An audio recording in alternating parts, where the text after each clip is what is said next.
निष्कर्ष। इस अध्याय के आरंभ में योगेश्वर श्री कृष्ण ने कहा कि इस योग को आरंभ में मैंने सूर्य के प्रति कहा, सूर्य ने मनु से और मनु ने इक्ष्वाकु के प्रति कहा और उनसे राजर्षियों ने जाना। मैंने अथवा अव्यक्त स्थिति वाले ने कहा।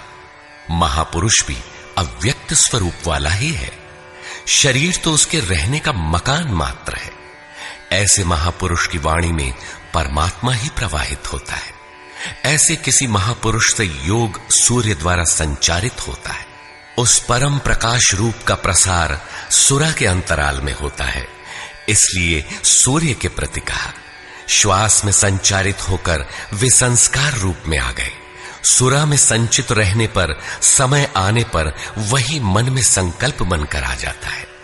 उसकी महत्ता समझने पर मन में उस वाक्य के प्रति इच्छा जागृत होती है और योग कार्य रूप ले लेता है। क्रमशः उत्थान करते करते यह योग रिद्धियों सिद्धियों की राजर्षित्व श्रेणी तक पहुंचने पर नष्ट होने की स्थिति में जा पहुंचता है। किंतु जो प्रिय भक्त हैं, अनन्य सखा हैं, उसे महापुरुष ही संभाल लेते हैं। अर्जुन के प्रश्न करने पर कि आपका जन्म तो अब हुआ है, योगेश्वर श्री कृष्ण ने बताया, अव्यक्त, अविनाशी, अजन्मा और संपूर्ण भूतों में प्रवाहित होने पर भी आत्म माया योग प्रक्रिया द्वारा अपनी त्रिगुणमयी प्रकृति को वश में करके मैं प्रकट होता हूं। प्रकट होकर करते क्या है?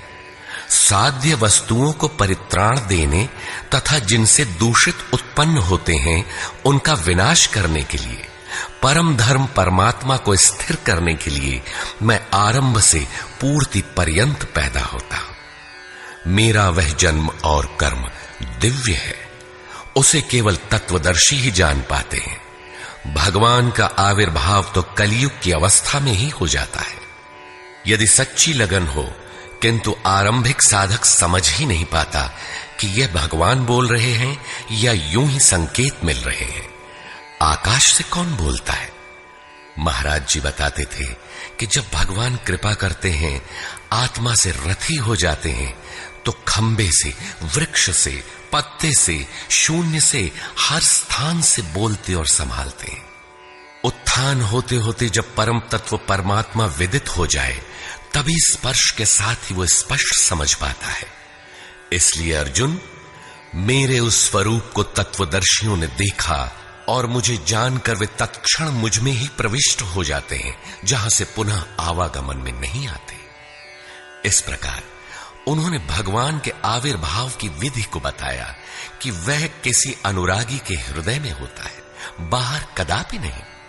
श्री कृष्ण ने बताया, मुझे कर्म नहीं बांधते और इस स्तर से जो जानता है उसे भी कर्म नहीं बांधते। यही समझकर मुमुक्षु पुरुषों ने कर्म का आरंभ किया था कि उस स्तर से जानेंगे तो जैसे श्री कृष्ण, वैसा ही उस स्तर से जानने वाला वह पुरुष, और जान लेने पर वैसा ही वह मुमुक्ष अर्जुन।